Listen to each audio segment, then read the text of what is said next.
what it do. It's going down. Saturday segments. We live in the building, man. Shout out to Sports Hot Media, Melody Bar and Grill LAX. Shout out to Inglewood, California. We in the building, man. We doing our thing. So we got a great show for you today. I got a special guest. Ronin is gonna come through. He's gonna be in the building talking about everything that he's worked on, how he got in the game, all of those good things. So without further ado, let me bring my man Ronin into the building, man.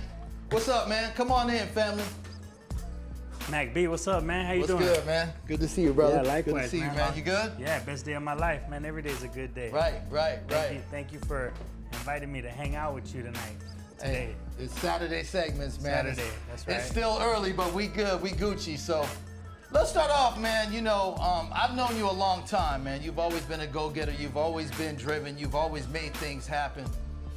Let's start from the beginning, man. Let's talk about Boyle Heights. Let's talk about you growing up. How did it chisel you into the man you are today? Give the viewers and the audience who's watching, give them a breakdown of Ronin in his early years. Well, my name is Ronin. I grew up in the Boyle Heights area, Los Angeles, East Los Angeles area. Yeah. Predominantly Chicano community, but there's a lot of mix there. It has a history of Russian, Jewish, Black, and Japanese people. So we have kind of a interesting dynamic to our personality, you know what I'm saying? So, but yeah, man, you know, just typical Los Angeles, big criminal stuff.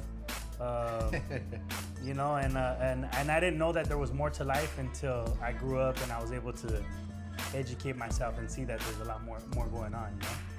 Right. And you know, part of that experience is, you know, it helps build your character, right? Yeah. You know, we all go through situations, hood situations, life situations, personal moments, so I understand what you're saying. Talk to me about, you know, you coming up in Boyle Heights in California, being a Chicano. Talk to me about who inspired you from a music standpoint, from a film and television aspect. Who were your heroes, man? Well, I mean, you got like music for as far as rap. I liked a lot of like Proper Dose. They were from the West Side, from Santa Monica. I liked Kid Frost. Obviously, he had that voice that was just like iconic, and it was just that East LA stuff, you know. Obviously, iconic films like Blood In, Blood Out and American Me, Zoot Suit, actors like Edward James Olmos, and shout out to Danny Trejo on the new Star Wars thing. He's a big inspiration too. Him coming out in movies like Heat with Robert De Niro and Val Kilmer, that's a big deal right there too, you know. So those are my type of people that motivated me and inspired me to even have the idea of what it was going to be like to get into the entertainment industry, because those faces showed me that it was possible. Right. They made you believe, yeah, right? They made me believe. Yeah. Right. Made me a believer. Right. Do you remember the defining moment, man, when you decided, okay, I'm in the streets, you know, I do my thing, but let me kind of alternate my path and let me kind of go down this music or this film and television avenue. At what point did that happen for you? Do you remember that? Yeah, it was about 2007. Yeah. And I had just got caught up because prior to the motion picture industry, I was in the music business and I was in the drug business at the same time, like a lot of young guys, young entrepreneurs, you know. So we're trying to find a way to legitimize our money. Right. And they tried to give me 20 years in prison, so I had to make a choice, and I decided that being a criminal, there's not long-term gain to being a criminal. It's a quick, fast come up, but like long-term, you're gonna get caught up, you're gonna end up dead, you're gonna end up in jail for the rest of your life. And what's the point of having all this money if you're gonna end up in prison forever, you know? So after I beat the case and I had a great lawyer, I was facing 20 years, I got out and I decided to change my life. And a friend of mine, her name is Lisa Love, she helped me get an internship with writer-director Mark Brown, the creator of Barbershop, How to Be a Player, Two Could Play That Game, Baldwin Hills. And he allowed me to work at his office for a year and kind of get an understanding of what the motion picture industry was about. So, yeah, and then you know, just from there I started to see like, wow, there's people in this business that are legitimate that own nice houses, that drive nice cars, and they don't do anything illegal. So I kind of had to hip myself to the game of in a legal side of business, because the people that I was growing up around, they were all doing illegal stuff, and that's how they got successful, you know. So, but understanding that and educating myself, then I became more like privy to that side of the game, you know. Right. Your first musical experience was Take a Shot, right? My first and album. Your first album that you dropped, Unwritten Letter, you know, Legends in the Game. I peeped game on those tracks, and there's some deep information on that. Yeah. Walk the viewers through the process, man, of how old were you when you wrote Unwritten Letter, and kind of break it down why you did what you did, as well as Legends in the Game, which I thought was a good record paying respect to the OGs. So my first album, Taking a Shot, was released in 2003. The first time I ever recorded a record, I was 14 years old. I recorded with E-Dub, the guy who produced Pocos Pero Locos with Kool-Aid. Yeah. And we recorded that in Oxnard. The song you're talking about, Unwritten Letter, is a real private song, but as an artist, you have to put yourself out there. And I talk about my mother's issue and addiction with heroin and how it affected me as a child.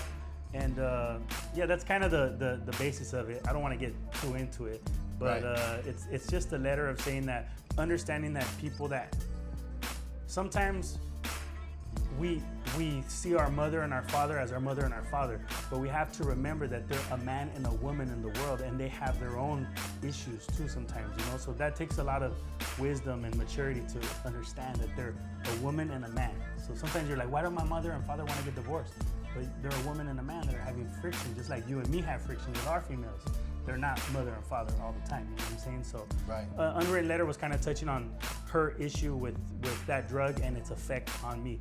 And heroin has always been a big issue, especially like in the Latin, Spanish-speaking communities all throughout the United States, you know? Yeah. Legends in the Game was a record on my most recent album that came out in October called The Gospel of David, because my nickname is Ronin, but The Gospel of David according to Ronin Gray. And I'm just giving respect to all the guys that I met along the game. I've met, you know, Mellow Mayonnaise, I've met Cypress Hill, I've met Fat Joe. Shout out to Mellow, that's the homie. Yeah, shout out to Mellow Mayonnaise, Mentirosa and all that, you know? Yeah. You know, and Son Doobie from Funk Dubious, he was nice enough to do a record with me before. Chemo, the Delinquent Habits, Chemo the Black Skins, real cool cat. I just seen him recently at the Boyle Heights event that they just had out there. Yeah. And you know, just give him respect. A lot of the guys that I mentioned in there are like people of Latin descent that don't get as much notoriety as they should get in mainstream hip hop, but they're really dope artists and they have a really strong following. So to me, those are legends in the game. So that's why I titled the song Legends in the Game, you know? So I don't even know, probably none of them ever even heard the records, but I'm just shouting them out. And it, you know, so many people make records about diss and controversy, but I just wanted to make a positive record about the people that influenced me in a cool way. Like, you know, like if you made a record and you inspired somebody and you heard some kid 20 years later talking about you, you'd be like, damn, that's tight, you know? Like, that's the hope, that's what we do this for, to inspire people, you Right, know? absolutely, absolutely. Let's transition, man. You know, you had Take a Shot, right? And then a few years later, you had Rise to Power. I believe that was in 2009, if I'm not mistaken. So tell me about the transition from your first album and then your maturation. You know, you become older, you start to learn certain things. Talk about the transition from Take a Shot to Rise to Power, and how you grew as an artist. Well, that transition is interesting because you have Taking a Shot in 03, you have Mixtape Volume 1 in 04, you have my second album, Simple People, in 2005, you have Mixtape Volume 2 in 2006, and Before I Go to Prison, you have Still So Dangerous, which is a CD, DVD that I put out. Yeah. And then when I get out of prison, I do the Rise to Power, which is the one you're talking about. And that was just a compilation of a bunch of artists that I was working with at the time. A lot of guys out of Linwood, Compton, Southgate. And I was hanging out a lot in Southgate at the time, so just you know, putting the records together, and yeah, I was just really trying to. When I went to jail, I lost a lot of my momentum. You know, you build up this momentum, and then shit just stops once you get caught up. So I lost a lot of that momentum. So Rise to Power is me trying to get that back. But also at the same time, I had just begun working in the movie industry, so I was trying to. You can kind of tell, like if you're looking at the albums, you can kind of see that there's a transition going on, and me actually playing more of a character and understanding that keeping it real is not all about keeping it real. Because before that, I was like, yo, I thought like, you know, like Young Jeezy, like you gotta be moving 100 bricks. We'll be talking about moving 100 bricks. Right. But then when I'm doing the Rise to Power, I'm understanding that it's entertainment. That like, you know, you can talk about these things and write these stories, but you don't necessarily have to live them out in real time, you know? When you were incarcerated, Ronin, when you was locked up, because many people have been there, they can relate. Did you ever give up hope? Did you ever just say, you know what, F it, this is what it is, I'm gonna throw in the towel, there's no hope for a better future? Did you ever feel that way? Sheesh, I think jail fucking sucks. It's like it is modern day slavery, you know? But Yeah. at the same time, we have to live with the consequences of the choices that we make. Right. So sometimes we choose to do bad things, and we gotta know that for every action, there is a reaction. So that's why we have to think before we act. I was willing to do 5 years, especially with the money that I had and the lawyer that I had. By the grace of God, I was blessed, and I got out in 11 months. Okay. You know, so That's a big difference between 5 years, by the way. Yeah, but 60 months or 11. I'll take the 11, you feel me? but I was facing 20. Right. So I was 5, I would have been happy. If I would have got 10, I would have been like, it's fair. You rolled the dice. But you know, Right. I think that, you know, I got out because I was supposed to get out, because whatever change needed to happen happened, and I got out a person that needed to. The change that happened, and that's what it took. But yeah, I don't know. I don't know. I think jail sucks, and I kind of lost my train of thought. But I think that there should be more rehabilitation for people that are in jail. You know, like people can't just lock them up and throw them in a room and not talk to them. You know, Right. people need psychological help and you know, fucking read books to them or something. You know, like you gotta communicate with people to help them understand who they are. You know. Right. And speaking of Rise to Power, that last album, we're gonna rise up and we're gonna hit this pool table real quick. All right. And see what your pool game look like. It ain't gonna Mine look is like kind of much. rusty, so y'all tapping in on the gram. Don't be surprised. I'm not the sharpshooter that y'all might think, but it's all good. So I'm gonna bless you with a pool stick here. All right. We're gonna do what we do. Shout out to everybody on the gram who's tapping in. You watching Saturday segments with Sports Hop. My man Ronin's in the building. It's your boy Mac B. I'm hosting the show. So after Rise to Power, Ronin, you know, you get out. You kind of reshifted your life moves. Tell me about that transition from being locked out to being locked up to being like back in the streets and doing what you do at that time. Was there temptation to get back in the game? Did you leave the game alone? I'm talking about the street game, or how did that come about? Tell me about what your next move did and how did that come about? Yeah, in the beginning, I told the judge that I wasn't gonna do anything bad. And I kind of was 1 foot in and 1 foot out the business, because I hadn't fully changed all my associates yet. Okay. And I think that if you really want to change your life, you have to change the company that you keep. Right. If you're an alcoholic and you're still hanging around a bunch of guys that drink beer, you're not gonna change. You got to get away from them, you know. Right. So Right. all my friends were drug dealers, so it was kind of hard. But once I left to Atlanta for 3 years, and that really helped get me away from everybody, you know. So Yeah. Your shot, by the way. all right, that helped. That really helped get me away from everything. So Right. oh, this is So let's talk about the ATL, man. You know, I'm familiar with Atlanta. I got family down there. I go there all the time, right? ATL's a different culture. It's a different vibe than LA. yeah. Talk about the transition from growing up in Boyle Heights, West Coast, LA, now you in the dirty South. Yeah. Tell me about that. How did that affect you? How did you adjust to that whole thing? A lot of dirty South, a lot of gold teeth in the South, you know. A lot of gold grills, right? Right. But I had a good time in the South. It's like the roots of black culture in America. I think states like Louisiana and Georgia, Tennessee, South Carolina and stuff like that. That's where a lot of the LA black culture comes from there. So that's why I noticed like even in the accent and the twang, it comes from the South, you know. So, right. But I was out there. I did a lot of big movies. I did Insurgent, Divergent, Allegiant, Alvin and the Chipmunks, Live by Night. The last movie I did out there was Marvel's Black Panther.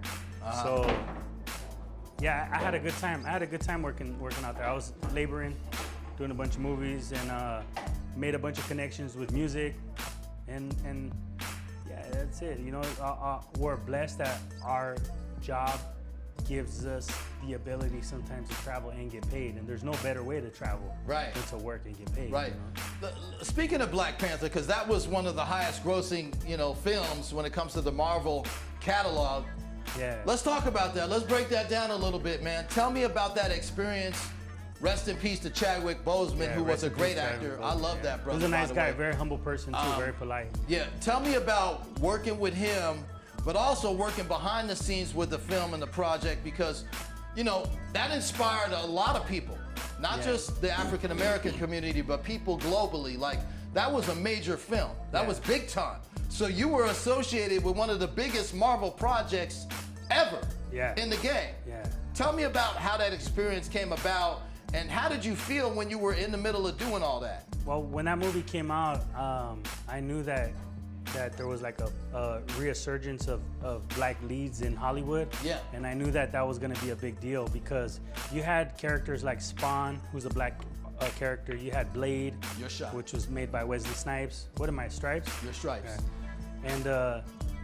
And I knew that when they called me for it, I was like, oh, this is if it's not gonna be as big as they say it's gonna be fucking historic, because they haven't put that much money behind a lead black man ever. I don't think Marvel, Yeah. So like I was like, this is gonna be dope.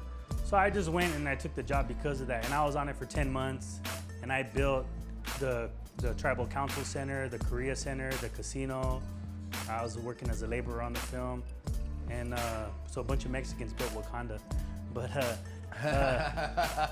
it was cool, man. It was fun. And then when we had the rap party, I talked to Chadwick Boseman for a couple minutes, and he was real polite. We didn't take pictures or nothing, because I wasn't really even about that, but I was just happy to be a part of it. And I think it's probably one of the films that I worked on that made over $1 billion, you know what I'm saying? So it made over $1 billion. So Right. I don't know what I'm doing. Your Stripes, I'm solid. Yeah, but I don't play. I know, you rusty, man. It's all good. No, not Just don't rusty. hit the 8 ball in. Not rusty, I just don't play nothing.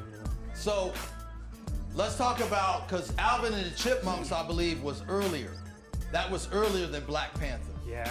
So I think it was 3 that I did, Alvin Chipmunks 3. yeah, Alvin and the Chipmunks Part 3, that's obviously an animated film, right? Yeah. That was an animated film? Well, no, I think it was like real time, but then Real time. they digitized the animals in there.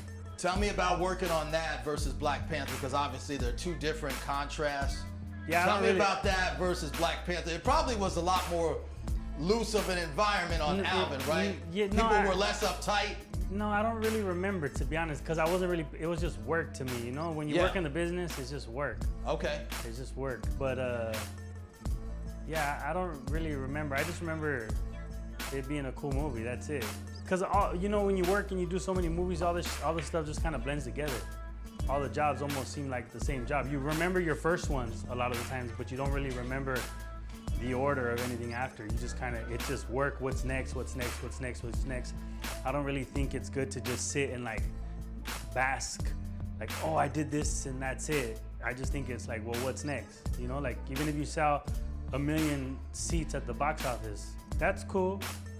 What's next? You know what I'm saying? Right. Cause for me, I think it's all about the work and the journey, like what's next, that's it. So I work, and the money is just like a byproduct of doing a good job, but the money doesn't really, it's hard to say when you're poor that money's not important, but money's not important.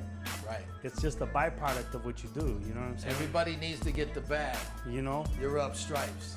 I understand. Tell me about like how did you get in the game? That was chance. Hey, you got it. You got it. It's your shot. Tell me about how did you get in the game?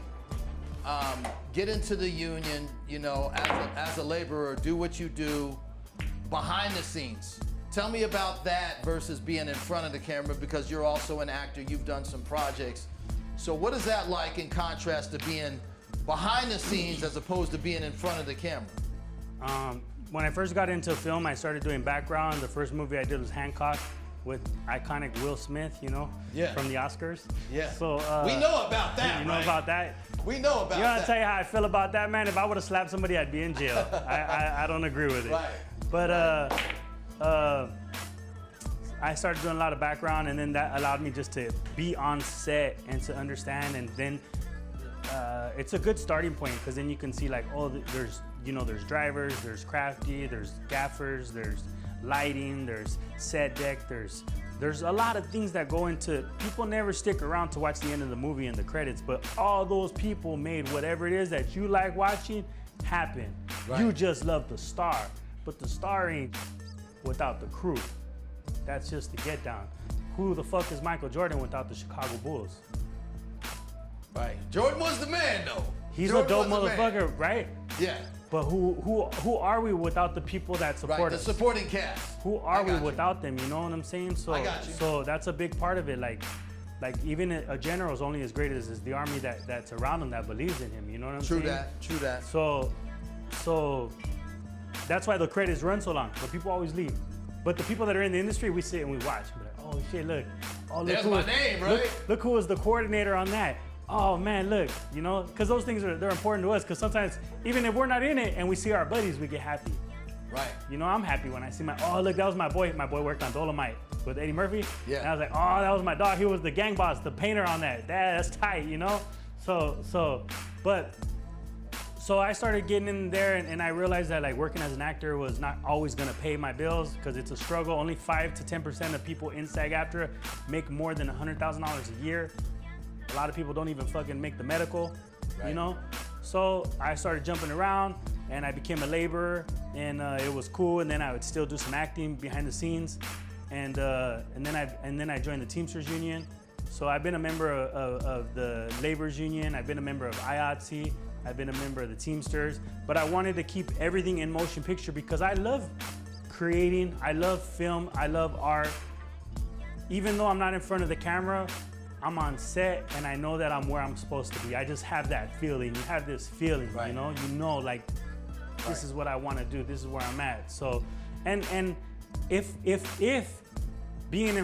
acting is really if acting is really your dream, then you'll pay just to go to acting school, because you're acting when you're in acting school. Right. Acting in front of the camera and getting paid for it are two different things, you know. Right. So, your shot. And working those behind the scenes jobs have afforded me to live a really good life. You know, they come with a pension, they come with benefits, and yeah, man, shit, the motion picture industry just all the way around changed my life. It ain't no lie, man. You know, work union, live better. You know, so and as a guy who's a member of 3 different unions, I'm not gonna talk bad about any of the unions. I support them 100%. Right. You know. Right. And with that being said, I mean, obviously, okay, I see you hit 2 of them. You got 2 of them bad boys in there. Okay. Don't tell nobody. It's all good. Let's talk about The Gift of Willpower. Yeah. Which is one of my favorite projects, right? Yeah. I bump that on a daily, man. That's probably one of my favorites too. Yeah, Better Days. Like, you started off with Better Days. That's a dope record, man. Yeah. Who's the cat on there on the hook, the singer on that song? It's an R&B singer named Josh Waters, and the producer Willpower. That's one of his artists out of Bandwidth Studios in Atlanta, Georgia. Yeah. And he's an incredible R&B artist from Mississippi. When I was there, I had the chance to meet him, and he's still in his. I don't know if he still is, but he's in his process of development. Yeah. And I was really happy to do a record with him. You know, he's cool, man. Okay. You know, just keep it. I worked with Willpower. That was his artist, so he's like, yo, you want to get him on the hook? And I was like, that's perfect, you know? He kind of reminds me of a Neo, but you know, he doesn't sound exactly verbatim like Neo, But the vibe that I get when I hear that cat is like a Neo, but that's a dope record, man. He's I dope, like yeah. I like the Big League. Big League, you like Big that, League right? is hard. Like that's my cut. That's the first How record. did that happen? That's the first record. Who we produced did. that record? That whole album is produced by Will Power. Will Power, Okay. he's produced for Eminem. He's produced for Yellow Wolf. Yeah. He's produced for Big Crit. He's produced for The Game. He's Yeah. produced for a lot of big people. So I met some people that were friends of his when I was in Atlanta. And I think a guy posted something on Facebook saying, "This is my mentor." And I said, well, I like this guy, but if that's his mentor, then I need to be hollering at his mentor because his mentor got platinum records, you know? Right. So I sent him a message, and then he offered to work with me, so we did a deal. And I flew out to Atlanta, Georgia for 2 weeks, and we recorded that album. And we were only supposed to do 5, but I think we ended up doing 8 to 10 songs together. Mm-hmm. And yeah, it's my turn, right? And it was a cool, man. It was cool. We did a whole EP together. It's on Spotify. It's called The Gift of Willpower by Ronin Gray. Right. And, Right. And he has a whole I facility. I think that's a dope album.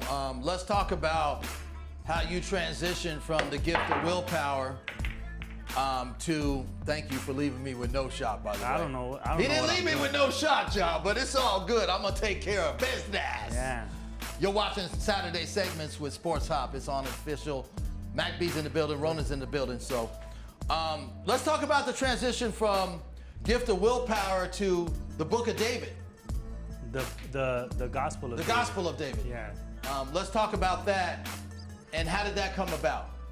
What inspired you to do the Gospel of David? Tell me about that, and people who watching live. Shout out to everybody, by the way, on the gram tapping in. You watching Saturday Segments with Sports Hop Media. Your boy Mac B, the official host. I got Ronin in the building. It's on and popping. Shout out to Melodies, right here down the street from the airport. Melodies Bar and Grill. Pull up, have a drink, go see Carla. It's official. So talk about the transition from the Gift of Willpower to the Gospel of David. How did that happen?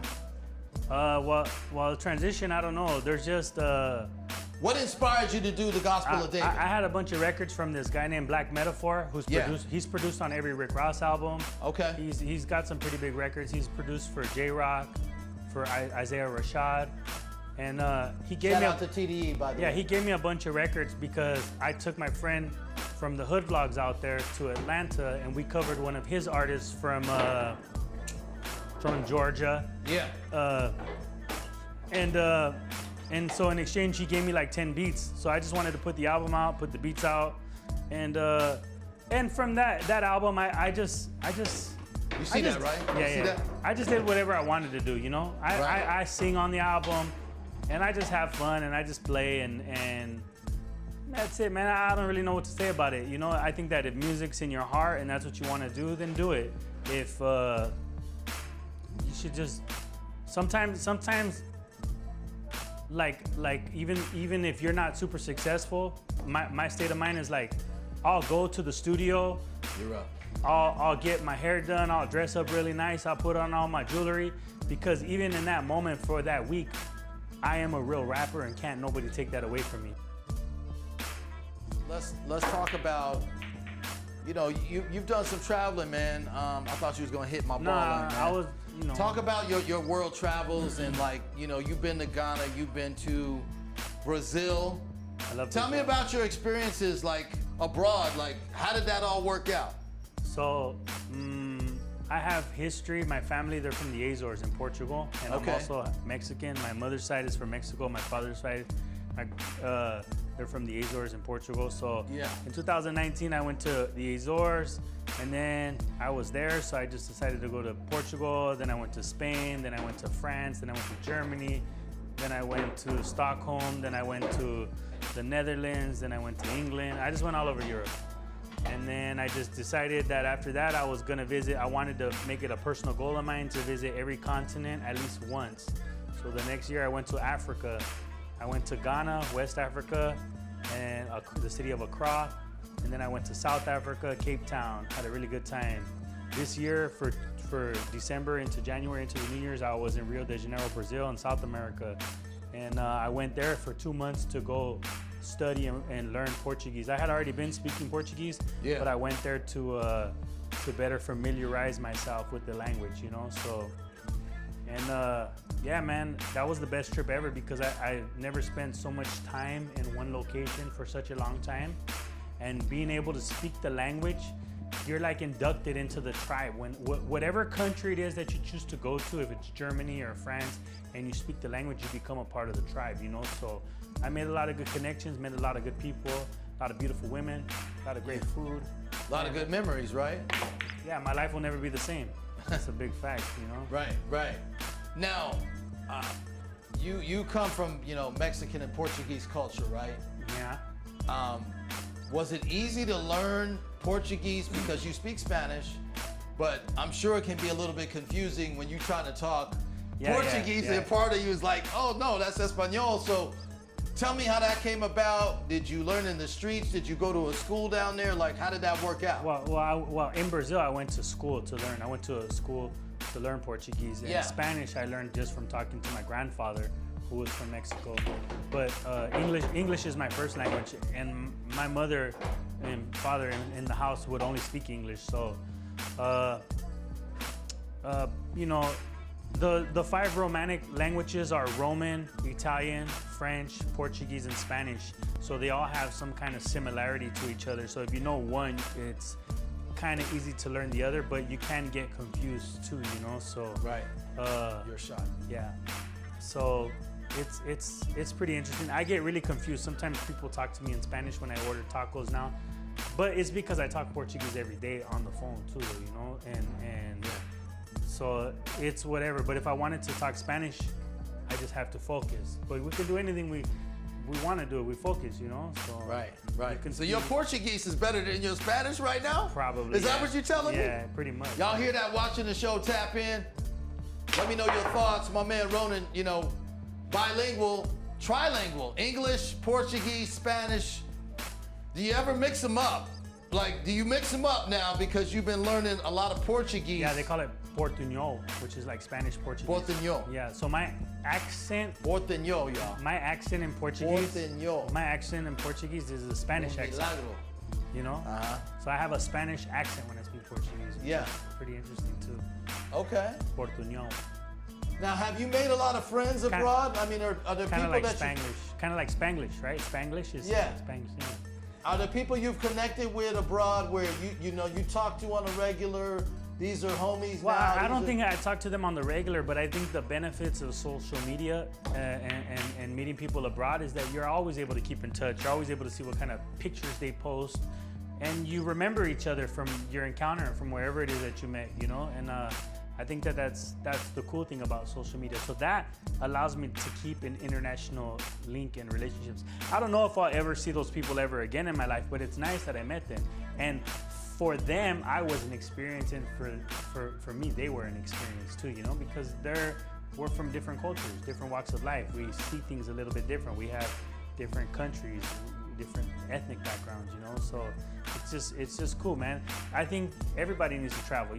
It'll open your palate and expand your mind a little bit. You know what I'm saying? Because if you don't get out the hood, you realize like there's people in the world that their biggest issue is where the fuck they're gonna get water today. Right. And when you see that shit, you be tripping. Like, we could drink water from the faucet. I can go in the bathroom and I can get a glass of water and drink it. I don't really want to do that, but I can do that here. You can't do that in every country. That shit will give you diarrhea and you'll die. Right. You know, so like people don't think about that, you know. So this gives you an appreciation for what we have here, especially being like, you know, you gotta have. There's reasons to be happy to be an American too. You know, those simple shit like that. Right. So tell everybody watching the show. By the way, you're watching Saturday Segments with Sports Hop Media, hosted by your boy Mac B. I got Ronin in the building. The people that are watching the show, Ronin, tell them what's the next move. What is the next move for Ronin? What do you envision in the next 12 to 24 months? Is there any new projects? Is there any new music? Is there any new film? Tell them what time it is, what you intend on doing. I don't know, man. I don't know what the future holds. I just want to, I think I just want to train and get better and make more money doing acting if I can, you know? Right. Yeah, I make great money now working behind the scenes, but I'd like to make good money doing what I like. If I could make the same amount of money doing what I'm doing now, but in front of the camera, that's great. I don't know. I don't know what's gonna happen. I don't know. All I know is that if I study and I train and I get really good, then the people will come looking for me. But if I don't put the work in, nobody's gonna care.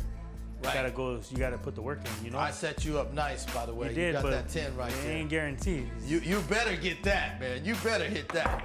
Oh, didn't get All it. right, man. all right. Nothing in life is guaranteed. Y'all watching Saturday segments with Sports Hop Media. Ronin's in the building. Y'all keep it locked. It's on and popping.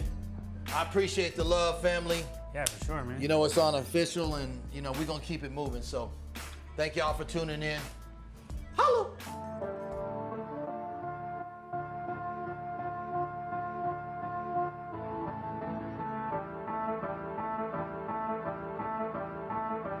I could hear your heartbeat. Nervous, scared, and worried. Life of crime is bittersweet. Your feet up, beat up, heat up, eat up, hella concrete. This is the big leagues, cool, fearless, optimistic. Forever lucky lefty, I could hear your heartbeat. Nervous, scared, and worried. Life of crime is bittersweet. Your feet up, beat up, heat up, eat up, hella concrete. This is the big leagues, cool, fearless, optimistic. Forever lucky lefty. This is the opening scene, the mafia's dream, the dope dealer's ambition. Transition.